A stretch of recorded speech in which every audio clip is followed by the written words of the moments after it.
Hare Krishna,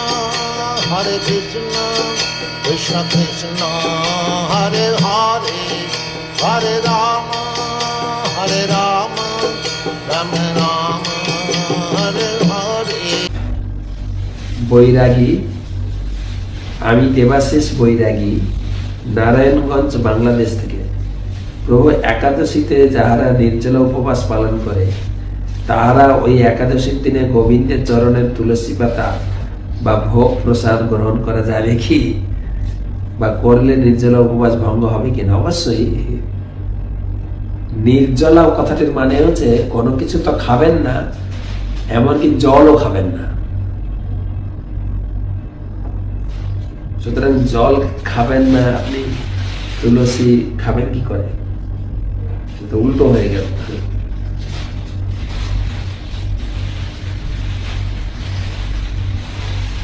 এখানে just আলোচনা, এখানে জাস্ট বোঝা যাচ্ছে যে অনেক লোক কৌতুক করে বলে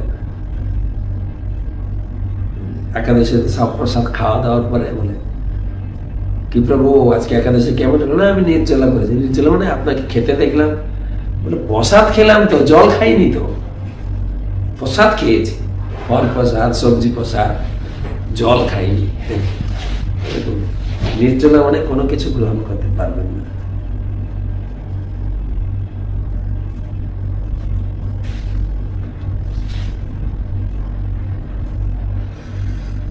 তারপরে মুর্শিদাবাদ থেকে অভিনাশ,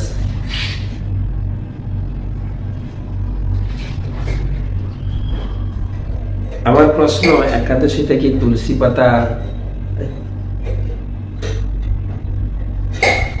একাদশীতে কি তুলসী পাতা তোলা যাবে? হ্যাঁ, কেবলমাত্র দ্বাদশী তিথিতে তুলসী পাতা তুলতে নেই, যেমন একাদশীর পর দিন।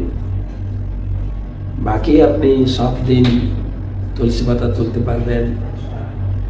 বিশেষ করে গাছে যেরকম যত্ন নেওয়া দরকার সেভাবেই যত্ন নেবেন। সন্ধ্যার পরে তুলসী পাতা তুলবেন না। তবে দ্বাদশীতে একদম তুলসী পাতা তোলা সম্পূর্ণরূপে নিষিদ্ধ, শাস্ত্র নিয়ম। বাকি একাদশীর দিন আপনি তুলে রাখবেন তুলসী, একাদশীর দিন।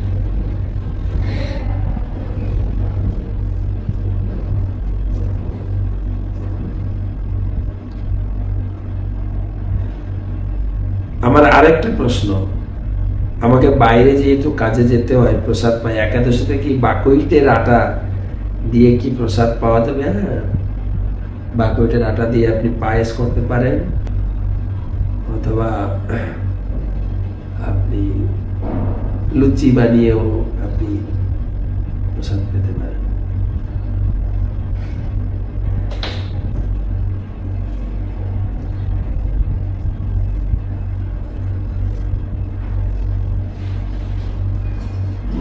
মহারাজ, আমি তরুণ হালদার, দিল্লি থেকে। জিভাকে কিভাবে নিয়ন্ত্রণে রাখবো? জিভা দিয়ে, জিভা বেগম, জিভার বেগ, জিভা দিয়ে ভগবানের নাম কীর্তন করা যায়, জিভা দিয়ে কৃষ্ণ কথা বলা যায়। বাজে কথা না বলে কৃষ্ণ কথা বলতে পারে।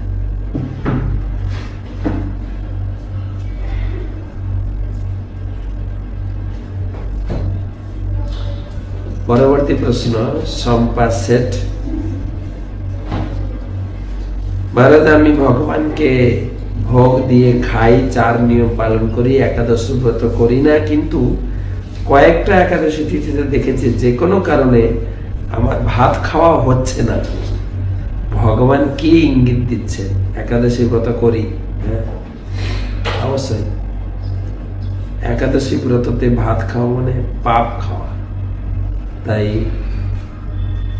ভগবান চাইছেন আপনি একাদশী ব্রত করুন, একাদশী ব্রত পালন করবেন।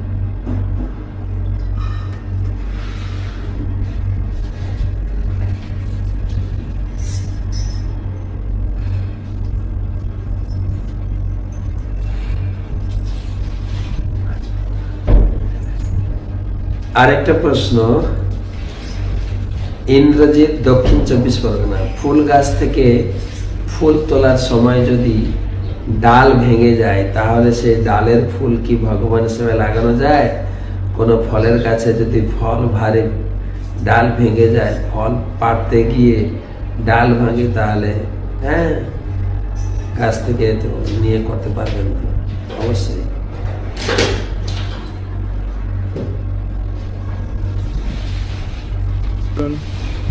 করে তার সম্মুখে আবির্ভূত হলেন। ভগবান বললেন, হে সুন্দরী, তুমি পুরুষোত্তম মাসের এই বিশেষ রাজেশ একাদশী পালন হালদার। করে আমাকে অত্যন্ত প্রভু, সন্তুষ্ট আমার করেছো। একটা তুমি প্রশ্ন যা হলো ইচ্ছা যে বর প্রার্থনা করো। 16 মালা তখন হরিনাম পদ্মিনী জপ তার করার স্বামীর পর অভিলাষ কি পুণ্যের জন্য ভগবানকে পুত্র সন্তান প্রার্থনা করলেন। কি নাম ভগবান জপ বললেন, অর্পণ করতে তোমাদের হয়? এমন এক করতে পুত্র পারে? হবে যাকে দেবতা, ভগবানের মানুষ, কাছে নাগ, মন্ত্র আছে, দানব মন্ত্র কেউ না জানলেও পরাজিত আপনি বলবেন করতে যে পারবে না, কেবল আমি আমি তাকে পরাজিত আজকে করতে আমার সক্ষম সাধ্য হব। মতো পরবর্তীতে এত বেলা জপ পদ্মিনীর করেছি, গর্ভে ভগবান জন্ম নিলেন আপনি মহাবীর গ্রহণ কার্তবীর্য করুন। অর্জুন।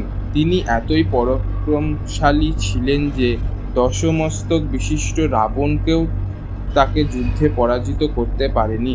ভগবান নারায়ণ ব্যতীত তার কেউ তাকে জয় করতে সক্ষম ছিল না। তার মাতা পদ্মিনী একাদশীর ব্রতের পুণ্য ফলেই তিনি এই অসাধারণ শক্তি লাভ করেছিলেন। এরপর ভগবান শ্রীকৃষ্ণ বললেন, হে যুধিষ্ঠির, আমি তোমাকে এই বিশেষ একাদশীর মাহাত্ম্য বর্ণনা করলাম।